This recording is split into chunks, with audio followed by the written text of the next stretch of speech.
네, 22대 국회가 개원한 지 보름이 지났지만 여야의 원구성 협상은 평행선 대치만 이어가고 있습니다. 우원식 의장의 중재에도 협상 도출에 실패한 여야는 오늘 다시 논의를 이어갑니다. 네, 한편 오늘부터 대한의사협회 소속 개원의들의 집단 휴진이 시작된 가운데 정치권도 해법 찾기에 골몰하고 있는데요. 관련 내용 포함한 정치권 이슈들 김희정 국민의힘 의원, 조승래 더불어민주당 의원과 함께 짚어보겠습니다. 두 분 어서 오십시오. 네, 반갑습니다. 예, 안녕하십니까. 이 원구성 협상과 관련해서 두 분께 먼저 좀 질문을 드리도록 하겠습니다. 어제도 일단은 여러 가지 이야기가 나왔습니다만은 여전히 평행선인 상황이고요. 지금의 이 상황을 좀 어떻게 보시는지 먼저 좀 들어보겠습니다.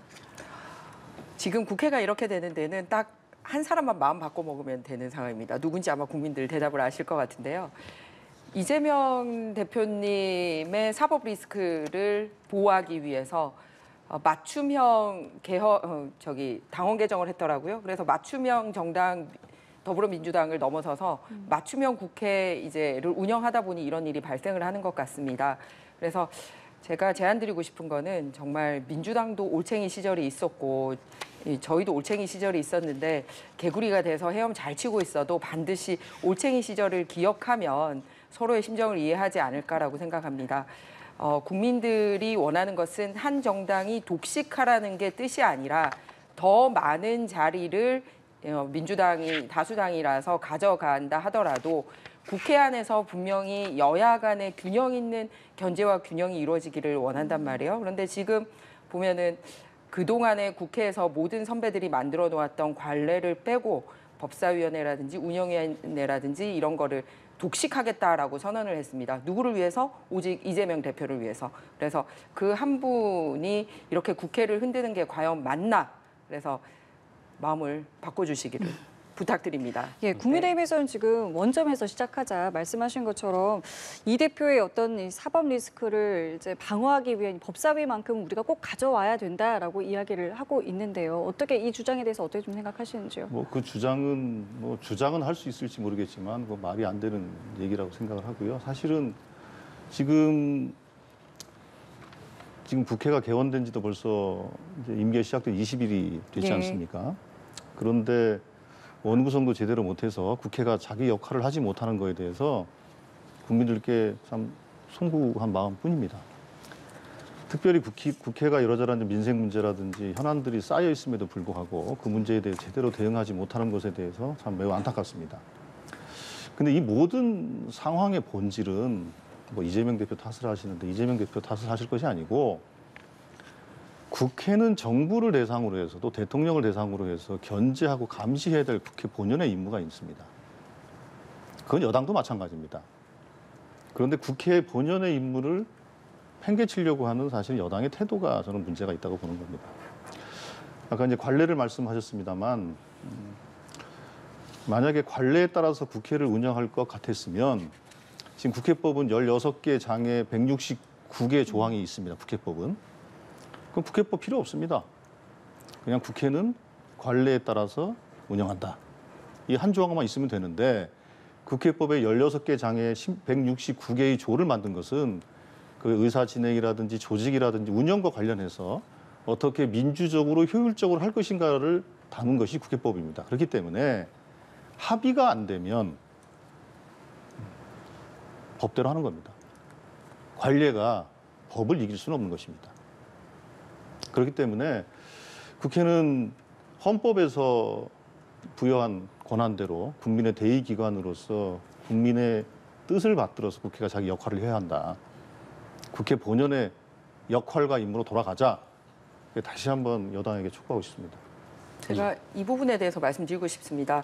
저도 당연히 국회법에 따라서 운영되기를 원하고 있습니다. 그런데 국회법 관련돼서 국회 시작부터 어긴 쪽이 바로 민주당인데요. 뭐냐면 국회의장의 중립 의무 규정을 적시를 하고 있습니다. 이것은 국회의장이 특정 당의 당론을 반영하거나 특정 당의 이익만을 대변하라는 것이 아니라 중립적으로 국회 모두의 가치를 살피고 여야 협의를 통해서 교섭단체의 의견을 따라 합의와 협의로 이루라는 게 국회 정신이고 거기에 박혀 있습니다. 그런데 민주당에서는 국회의장 후보를 선출할 때부터 공공연히 이 국회법을 어기겠다라고 누가 더 세게 어기겠다고 선언한 사람에게 국회의장을 주는지를 했고요. 역시 우원식 의장께서는 이 국회법을 위반을 했습니다. 그러니까 국회법 위반을 얘기를 하려면 여기를 제일 먼저 얘기를 해야 되고요. 그리고 두 번째는 그동안의 전통과 관례에 대해서 먼저 얘기를 꺼내온 쪽은 지금의 민주당입니다. 제가 좀 전에 우원식 원내대표님 의장님 말씀드렸는데요. 우원식 의원님께서 민주당 원내대표를 하실 때 뭐라고 주장을 했고 그 주장을 저희가 들어드렸냐 하면 운영위원회는 관례상 지금까지 모든 국회에서 여당이 맡았고 여당 원내대표가 하는 것이 합당합니다라고 관례도 언급했고 그래서 당신께서 맡으셔야 된다고 해서 당신께서 맡도록 저희가 합의를 해드린 적이 있습니다. 그리고 또 하나 국회의 살아있는 그 증인이시자 전략가시죠. 박지원 의원님께서 역시 원내대표를 하실 때 국회의장과 그리고 법제사법위원장은 1당과 2당이 나눠서 맡는 것이 순리라고 말씀을 하셨습니다. 이런 지혜의 산물에 대해서 법과 지혜, 순리, 그리고 관례 이 모든 단어가 방향을 가리키고 있습니다. 그럼 그 방향을 따르면 됩니다. 근데 왜 못 따르느냐? 사법 리스크가 있는 이재명 대표 때문에 못 따르고 있습니다. 심지어는 지금 저희 국민의힘은 처음에 요구했던 거에서 물러나서 균형을 이루기 위해서 법제사법위원회 빼고는 우리가 원래 주장했던 과학기술방송통신위원회라든지 예. 운영위원회까지도 다 하셔도 좋습니다. 하지만 1당, 2당이 의장과 법사위원장은 나눠 가져야 되니 그 하나라도 좋습니다라고 저희는 새로운 안을 가지고 협상을 시도했는데 그것마저도 내팽개쳤습니다. 그러면은 아예 얘기는 하지 않고 우리 그냥 이재명 맞춤 국회로 가겠다라고 선언을 하면 우리는 더 이상 얘기를 할 수 있는 게 없습니다. 참 안타깝습니다. 예, 제가 말씀을 또 안 드릴 수가 없을 것 예, 같은데, 예. 이제 우원식 의장이 시작부터 국회법을 위반했다라는 것은 도대체 어떤 근거로 얘기하실지 모르겠는데, 그건 말도 안 되는 얘기고요. 처음에 원구성 협상을 하면서 6월 7일이죠, 6월 5일인가요? 예, 그때 6월 5일이죠. 6월 5일 날 그 의장 선출을 하도록 국회법에 정해져 있고, 그래서 협의를 하자고 한 것이고, 그다음에 6월 7일 날 그 원구성, 그러니까 상임위원장 선출하도록 돼 있기 때문에 그걸 하려면 상임위원 명단을 제출해야 될 거 아니겠습니까? 근데 명단도 제출하지 않고 그 당시에 국민의힘에서는 그 어떤 조건도 민주당과 협상하면서 얘기를 한 바가 없습니다. 자, 그러면 아까 다 좋은 말씀이에요. 순리, 도리, 관례 다 좋습니다. 그런데 그것은 법적인 시한 혹은 협상이 제대로 진행이 됐을 때 말씀을 하시는 거지. 자, 그럼 협상이 안 되고 평행선을 긋고 있는데 예. 그러면 결론을 그럼 어떻게 낼 거냐? 그럼 합의할 때까지 아무것도 안 하자는 얘기냐? 이렇게 묻지 않을 수 없죠. 그래서 관례라는 것은 협의가 잘 되고 순리껏 진행됐을 때 관례라는 것들은 존중될 수 있겠지만 그게 제대로 진행이 안 되면 관례는 법을 뛰어넘을 수가 없는 겁니다. 그렇기 때문에 국회법이 정한 절차대로 진행하는 것이고 국민의힘은 국회법이 정한 절차에 협조해야 할 의무가 있습니다. 그리고 국민의힘이 자꾸 이재명 대표를 걸고 넘어가는데 다 알지 않습니까? 그거는 윤석열 대통령 혹은 배우자 문제와 관련된 여러 가지 의혹들을 법사위를 장악해서 방탄하려고 하는 것은 누가 봐도 뻔히 보이는 거 아니겠습니까? 그건 말 그대로 견강구해죠. 예, 알겠습니다. 오늘부터 또 원내 수석 부대표가 원구성 협상을 다시 재개한다고 하니까요. 어떤 이야기들이 나올지 좀 지켜봐야 할 것 같습니다. 저희 그리고 주제를 좀 바꿔보도록 하겠습니다.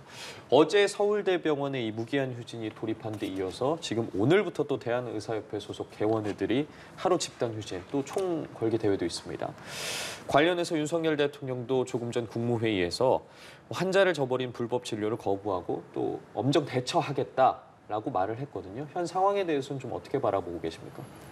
예, 말 그대로 이게 안타까운 상황이 계속되고 있는 건데 이제 처음에 이제 전공의들의 휴직부터 해서 지금은 이제 종합병원 교수님들까지 이제 휴진에 나서는 상황인데 이 상황이 조금 더 개선되지 못하고 더 악화되는 것 같아서 매우 마음이 무겁습니다. 그리고 정부도 그렇고 의료진도 그렇고 조금 더 좀 냉정하게 좀 이성을 찾으면서 뭔가 대화를 통해서 문제를 풀 수 있는 방법들을 만들어 나가는 게 좋겠다. 그런데 그거를 하려면 우선은 좀 신뢰관계가 구축이 돼야 되는데 지난번 그 사실은 그 대통령과 여당은 사실은 총선 때 좀 재미를 보려고 느닷없이 발표를 했죠. 사실은 거기서부터 꼬이기 시작했다고 저는 생각합니다. 이런 사안들은 말 그대로 국민의 건강과 생명과 관련된 주제이기 때문에 정치적 이슈와는 좀 벗어나서 논의를 하는 게 필요합니다. 그런데 총선 한복판에 그것을 던져서 정치적 재미를 보려고 했던 것에서부터 첫 단추를 좀 잘못 깼다. 이 불신 때문에 뭔가 합리적이고 뭔가 이 논의 과정을 거쳐서 어떤 결론을 내야 된다고 생각하는 분들도 그 얘기를 못 꺼내는 이런 상황이 좀 돼버린 것 같아요. 그래서 안타깝고요. 근데 지금 문제는 저는 믿습니다. 우리 의료진들이 정말로 그 생명을 위협을 느끼는 환자가 옆에 있으면 당연히 휴진을 하더라도 달려와서 환자들을 돌볼 거라고 저는 믿습니다. 믿고 그거에 대한 신뢰 정도는 우리가 있어야 된다는 생각을 갖고 있고 보다 근본적인 것은 전공의 젊은 의사들은 지금 여전히 현장을 떠나 있고 이게 만약에 오래 지속된다면 대한민국의 의료 공백은 매우 심각한 상황이 될 것입니다. 그래서 이거는 정치적으로 유불리를 따질 문제가 아니고 국민의 건강을 위해서 정말로 더 차분하게 대화를 하는 장을 만들어 나갔으면 좋겠고 예. 정부도 그런 자세를 가지고 임했으면 좋겠습니다. 예, 정부와 의료계가 좀 합리적인 대화를 이어가지 못하는 부분에 아쉬움이 있다고 말씀해 주셨는데 여야도 좀 관련 상황을 풀어나가는 해법에 있어서 차이점이 있는 것 같거든요. 근본적인 마인드는 굉장히 비슷합니다. 왜냐하면 하나 또 말씀드리자면 정말 우리 집권 여당이 이 총선의 유불리를 따졌다면 절대로 이 이슈를 말하지 않았을 겁니다. 무슨 말이냐면 현장에서 정말 이 의료 분쟁 때문에 국민의힘이 굉장히 힘들었다라는 얘기가 들릴 정도거든요. 그러니까 이거는 정치적으로 유불리를 따지기 위해서 던진 이슈가 아니라는 것은 그거를 보면 알 수 있습니다. 뭐 또 전통적으로 이제 의사 선생님들이 보면 이제 보수가 많다라는 게 알려져 있는데 그럼에도 불구하고 개혁 아젠다를 던졌다라는 거는 총선의 표와 상관없이 해결해야 될 그런 과제로 보고 있다라는 거를 역설적으로 보여주고 있다라는 얘기죠. 그런데 이제 굉장히 숭고한 직업이지 않습니까? 정말 늘 이 총탄이 빗발치는 속에서도 의사 선생님들은 이 사람을 구하고 뭐 이런 그 역사적인 장면도 있고 이번에 우리가 대국민들이 겪었던 코로나 과정에 있어서도 그 의료진들의 그런 몸을 던진 희생 이런 거 우리가 다 기억하고 있지 않습니까? 그런데 이번에 하는 거는 그래서 이런 숭고한 직업을 가지신 분들이 그러니까 한정된 서비스를 받도록 하는 게 아니라 더 많은 사람들이 이런 좋은 서비스를 받고 더 가까이 할 수 있도록 그런 방향을 찾아 나가는데 근본적인 목표가 있는 겁니다. 그런데 그게 이제 자칫 이제 밥그릇 싸움으로 비춰지거나 이런 거에 대해서는 의사 선생님들도 안타까워하고 정부도 그런 의도가 아니에요. 그렇기 때문에 신뢰관계가 회복되어야 된다라는 여야의 공통적인 의식은 가지고 있습니다. 하지만 다른 직업과 달리 물론 이제 파업이 어느 직역에서든 허용돼서는 안 되지만 생명을 담보로 한 파업이라는 부분에 대해서는 아무리 예를 들어서 의료진 편에서 동조를 하는 분들도 이 부분에 대해서는 모두가 안타까워하고 있어요. 그래서 의사 선생님들은 대화를 하더라도 환자 옆에서 할 일 하시면서 해주는 게 원래 본인들이 바라는 바지 않나. 그러니까 빨리 위급한 환자 곁으로 돌아와 주십시오. 저희도 최선을 다해서 협상에 나갈 수 있도록 여당에서 정부와 얘기를 하도록 하겠습니다. 예, 알겠습니다. 자, 그럼 오늘 또 두 분 나오셨기 때문에 당내 상황도 좀 짚어보도록 하겠습니다. 먼저 전당대회가 이제 다음 달에 있고 다음 주쯤에 이제 이제 후보 등록을 하게 되는데 한 여론조사를 보니까요, 갤럽의 여론조사인데 한동훈 전 비대위원장의 어떤 국민의힘 지지층이 59%가 이제 지지를 한다. 압도적인 1위가 이제 나왔습니다. 이제 이렇게 되면은 다른 당권 주자들은 이제 어떻게 출마를 하게 될 것인지, 이게 실제로 이제 실현될 것인지 뭐 여러 가지 지금 관측들이 언론에서 상당히 좀 많이 나오고 있는데 실제로 당내 분위기 좀 어떻게 읽고 계시는지요? 솔직히 말씀드리면 지금 전당대회에 그렇게 큰 관심이 없습니다. 왜 그러냐면 냉정하게 말씀드려서 이제 전당대회를 통해서는 최고위원도 많이 뽑히지만 이제 당대표님도 뽑히잖아요. 그쵸. 그럼 언제 사람들이 많이 관심을 가지냐면 소위 공천권 가지고 있을 때. 그리고 그 공천권이라는 거는 국회의원 공천권일 수도 있고 네. 또 지방선거 지방선거. 공천권일 수도 있고 예. 또 대선 후보의 공천과 관련된 공천이라기보다는 경선이지 대통령 후보의 경선 관리를 하게 되는 분이고 막 그런 거잖아요. 네. 그러면 지금의 전당대회는 이 세 개와 다 무관한 전당대회가 되는 겁니다. 예. 그러다 보니 개인의 이해관계라든지 선거와 상관없이 이 어려운 국면을 어떻게 타개할 수 있고 국민들에게 보다 좋은 정당의 이미지와 그런 거를 만들어 나갈 수 있냐 이렇게 되다 보니 네. 사실은 개인적인 이해관계나 막 계산기 두드리고 이런 분위기가 없어요. 아하. 굉장히 좋은 분위기죠. 어떻게 보면. 왜냐하면 실제 국민들 분위기는 이런데 내가 살려면 누구를 선택해야 돼 이런 고민 안 해도 되니까 얼마나 좋습니까? 그러니까 모든 게 순리대로 흘러갈 거기 때문에 네. 뭐 후보들 간에 누가 나오는지 아닌지에 좀 덜 민감하다라는 말씀을 드리고 싶고요. 그리고 민주당 대비 좋은 점을 말씀을 드리자면 어차피 민주당은 한 명을 위해서 당원 당규까지 막 고치고 있는 상황이고 뭐 투표 하나 안 하나 정해져 있는 상황이지 않습니까? 그런 반면에 우리 국민의힘은 이제 한동훈 위원장이 인기가 많습니다만 예를 들어서 이런 것도 관전 포인트죠. 얼마만큼 많은 지지를 받고 되느냐 아니냐도 있고 네. 또 다른 후보들이 합종 연행을 할 거냐 아니냐 등등이 있는데 그만큼 후보군이 풍부하고 끊임없이 새로운 후보가 나온다라는 면에서 긍정적으로 봐줬으면 하는 바람입니다. 예. 자, 어쨌든 지금 언론에서는 상당히 관심이 있고 그렇기 때문에 이걸 좀 여쭤봐야 되는데 이제 오늘 저희 출연하시기 전에 조찬 회동을 하셨죠. 네. 이 조찬 회동에 관련해서 이제 어제 상당히 많은 이제 보도들이 좀 나갔습니다. 뭐 주호영 의원, 뭐 권영세 의원, 사실 이제 과거에 이제 소장파 중진 의원들이 조찬 모임을 한다. 네. 당권 이거 바뀌는 거 앞두고 모이는 거니까 이거 왜 모이는 것이냐. 뭐 여러 가지 또 해석들이 좀 있던데 글쎄 뭐 오늘 좀 어떤 이야기들이 좀 나왔는지 궁금합니다. 당권 앞두고 갑자기 모임 모임이 아니고요. 20년 전부터 있던 모임입니다. 언론에서는 근데 계속 네. 이 전당대회를 앞두고 좀 세를 모으는 거 아니냐, 어떤 역할을 하려는 거 아니냐 이런 해석들은 왜 나오는 걸까요? 관심 가져주셔서 상당히 감사합니다. 그만큼 뭐 들어와 계신 몇몇 멤버들의 면면이 이제 예. 벌써 중진이 되고 화려하다 보니까 그런 것 같은데 이 모임에 들어와 계신 이제 김기현, 주호영, 권영세, 네. 권영진, 신성범, 이성건, 저 김희정 이렇게가 네. 이제 소장 개혁파 모임을 했었어요. 네. 굉장히 젊은 나이 이제 국회를 시작했고 그때 당 안에서도 소장 개혁파의 목소리를 냈을 뿐만 아니라 지금의 민주당의 이렇게 젊은 의원들과도 야 우리끼리라도 소통해. 그래가지고 당에서 싸우라고 하면 우리가 안 싸우면 싸움이 안 돼. 왜냐면 우리 보고 돌격대장 하라고 할 거니까 뭐 이랬던 역할을 했었던 멤버들이에요. 네. 그런데 꽤 오랜 시간이 지나서 이제 그때 멤버들이 이제 최다선 중진들이 되고 있는 상황이란 그쵸? 말이에요. 예. 그러면 지금까지 그 시절에 정치를 하던 분 중에 살아남은 사람이 누구냐?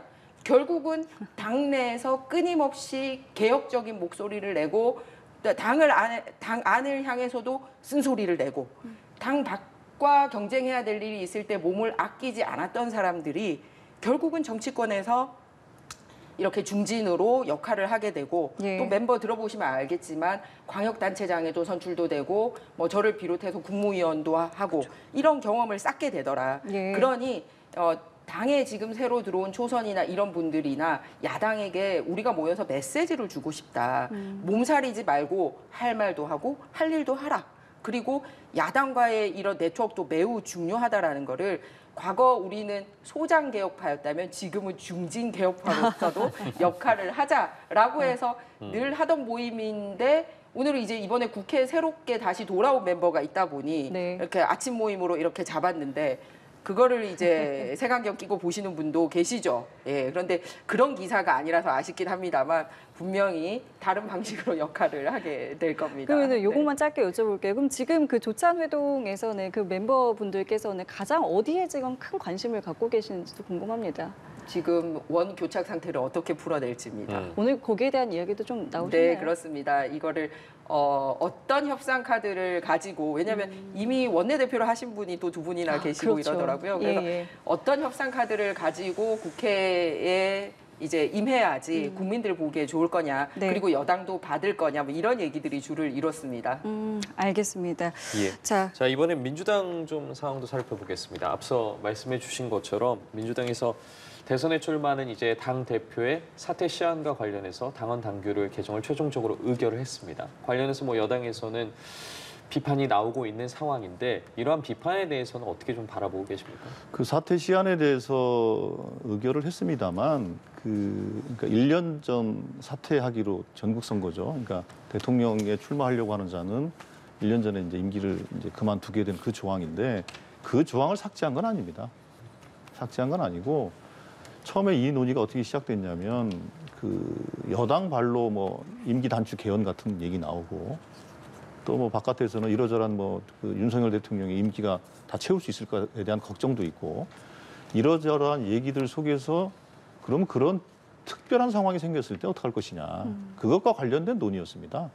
그래서 처음에 그렇게 논의가 되다가 거기에 이제 전국 선거라는 이제 표현이 들어가서 이재명 대표가 전국 선거 공천까지 마치고 그리고 사퇴하려는 것이 아니냐 이렇게 이제 오해를 받았던 것인데 그 부분에 전국 선거라는 부분들은 이제 삭제가 됐고 특별하고 상당한 이유가 있을 경우에 당의 절차를 거쳐서 의결한다 이렇게 바뀐 겁니다. 그렇게 바뀐 것이지 뭐 말 그대로 이재명 대표 저렇게 뭐 비난받고 있는데 굳이 할 것 같았으면 그냥 예외로 하는 것을 통과시키면 되는데 이렇게 절차를 둔 것은 그거는 우리 당원 당규가 갖고 있는 약간 입법적 미비를 보완하는 차원이다 이렇게 좀 이해를 하고 있고요. 그렇기 때문에 어제 중앙위원회 회의를 통해서 통과가 된 것이고 그리고 또 하나는 지금 뭐 여당이든 야당이든 여당은 뭐 7월 23일인가요? 전당대회를 네. 한다고 예정되어 있고 저희 당은 아마 8월 하순경에 하게 될 것 같은데요. 그러니까 한 달 차이를 두고 여야 이제 대열을 정비하게 될 텐데 저는 정말로 그 명실상부하게 당의 중심 역할을 하시는 분들이 당대표로 선출이 됐으면 좋겠어요. 그렇게 돼야 각 당이 정말로 책임 있는 대화가 가능하다. 여당은 아까 우리 김희정 의원께서 소장 개혁파에서 이제 중진 개혁파가 되셨다고 하셨는데 네. 지금 사실은 국민의힘에게 필요한 것은 야당에 대한 뭐 비판도 당연히 서로 해야 되겠지만 그것보다 훨씬 더 중요한 일은 대통령과 정부에 대한 쓴소리입니다. 그 쓴소리를 통해서 당이 국민들의 의견을 듣고 지지자들의 의견을 듣고 해서 대통령과 정부의 국정운영 방향을 좀 국정 쇄신을 좀 해라. 이게 이제 총선 민의 아니었습니까? 정말로 그 역할을 제대로 하려면 저는 한동훈 대표든 누가 당에 정말로 지분이 가장 많은 사람 그런 분들이 책임감 있게 대표를 해야 된다고 생각을 하고 그게 이제 민주당의 경우에는 이재명 대표인 겁니다. 그거는 뭐 누가 연임이냐 뭐냐 이런 문제를 떠나서 어떤 사람이 책임 있게 그 당의 리더로서 책임 있는 역할을 할 수 있을 것인가의 관점에서 저는 바라보고 싶고 국민의힘도 좀 그렇게 해줬으면 좋겠어요.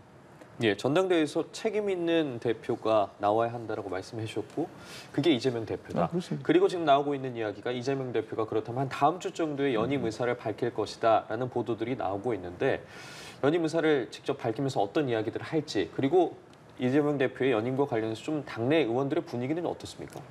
이제 아무래도 연임을 하게 될 경우에는 사실은 이재명 대표 입장에서는 연임이 갖는 그 의미가 조금 복합적일 거예요. 장점도 있고 단점도 있죠. 왜냐하면 그 당무라는 것이 상당히 손이 많이 가는 일입니다. 사실 저는 개인적으로는 그런 생각도 해봤는데 이재명 대표가 대표직을 내려놓으시고 뭔가 당신만의 아젠다를 좀 갈고 닦는 그런 시간을 갖는 것도 필요하겠다는 생각을 가졌는데 요즘 당 돌아가는 상황이나 이런 것들 봤을 때 제가 보기에는 이재명 대표 역할이 조금 더 주어진다 이렇게 생각을 하고 있고요. 그 역할이 주어지는 것에 대해서 이재명 대표가 마다하지 않겠다 이렇게 생각하는 것 같습니다. 그거는 제가 알기로는 뭐 이재명 대표가 진지하게 내가 연임을 하겠다라고 결심을 한 것이 아니고 주변에서 이러저러한 권유와 또 의견들이 강하게 작용했다 이렇게 저는 알고 있습니다. 예, 알겠습니다. 자, 그리고 두 분께 요것과 관련된 질문도 하나씩 좀 드려보도록 하겠습니다. 국민의힘 박정훈 의원이 이재명 대표의 위증교사 의혹과 관련해서 이 대표의 목소리가 담긴 이제 녹취 파일을 공개를 했고요. 관련해서 이제 여야에서는 여러 가지 이제 의견들을 좀 내놓고 있는데 개인적으로 좀 이 부분을 좀 어떻게 들으셨고 이 논란에 대해서 좀 어떻게 보고 계시는지 좀 듣겠습니다. 일단은 두 가지입니다. 하나는 소위 말하는 이 녹취록이라는 것이 어떻게 입수가 되게 된 것이냐. 입수 경위가 좀 의심스럽죠. 어떻게 입수되게 됐을까. 그거에 대해서 글쎄 뭐 그 박정훈 의원이 뭐라고 밝히지는 않은 것 같아요. 아직까지는 그렇죠. 그거를 떳떳하다면 명백하게 밝혀주는 것이 저는 필요하다 이렇게 생각을 하고 있고요. 두 번째로 이제 그 내용에 있어서 뭐 그거는 뭐 재판 과정 속에서도 다투지고 있는 내용들인데 아니 내가 이거를 그러니까 소위 거짓 증언을 해달라고 하면 문제가 되겠지만 아니 있는 그대로 얘기해달라고 한 건데 그게 뭐가 문제가 되는 겁니까? 있는 그대로 얘기해달라. 나를 위해서 뭐 특별히 뭐 넣고도 빼고도 하지 말고 있는 그대로 얘기해달라. 그거는 그 방어권 아니겠습니까? 그건 기본권이죠. 기본권에 해당하는 사항들을 어떤 경로를 통해서 입수했는지 알 수 없는 경로를 통해서 입수를 해서 그걸 가지고 흔들어대는 것이 초선 의원이 이제 임기 시작한 지 20일도 안 돼서 저런 식의 정치 행태를 보인다는 것은 저는 조금 유감스럽습니다. 예. 이미 1월 법정에서 재생된 녹취록인데요. 이로써 명백해진 게 뭐냐면 앞서 이화영 부지사 때문에 대북 송금 사건 관련돼서 이재명 대표의 사법 리스크가 굉장히 커졌고요. 또 하나 검사 사칭 관련된 이 위증 교사 혐의에 대해서도 보다 선명해져서 야 그냥 진짜 갈수록 사법 리스크가 눈덩이처럼 불어나는구나라는 거를 보여줄 수 있습니다. 그런데 귀 기울여서 들을 만한 녹취 부분이 있었는데 이 부분입니다. 어차피 시장님은 돌아가셨고 세월도 다 지나버렸다. 얘기 좀 해주면 도움될 것 같다. 우리 주장이 담긴 변론 요지서를 보낼 테니 그거를 참고하라. 이게 뭡니까? 그러니까 이미 당신이 거짓말하면 그 나머지 사람들은 다 이렇게 없으니까. 그러니까 당신 한 명한테 달려 있고 당신이 해야 될 일은 내가 아예 파일로 보낼게. 아주 구체적으로 지시를 하는 내용을 우리가 생생하게 이재명 대표의 목소리로 들었고 아마 많은 국민들이 충격에 빠지지 않았을까 생각합니다. 검찰 수사를 통해서 드러난 부분이고 법정에서 반드시 이 부분에 대한 처리가 공정하게 이루어지길 바랍니다. 예, 알겠습니다. 오늘 22대 국회의원 두 분 모시고 정치권 이슈 짚어봤는데요. 김희정 국민의힘 의원, 조승래 더불어민주당 의원과 함께했습니다. 두 분 고맙습니다. 두 분 감사합니다. 예, 감사합니다.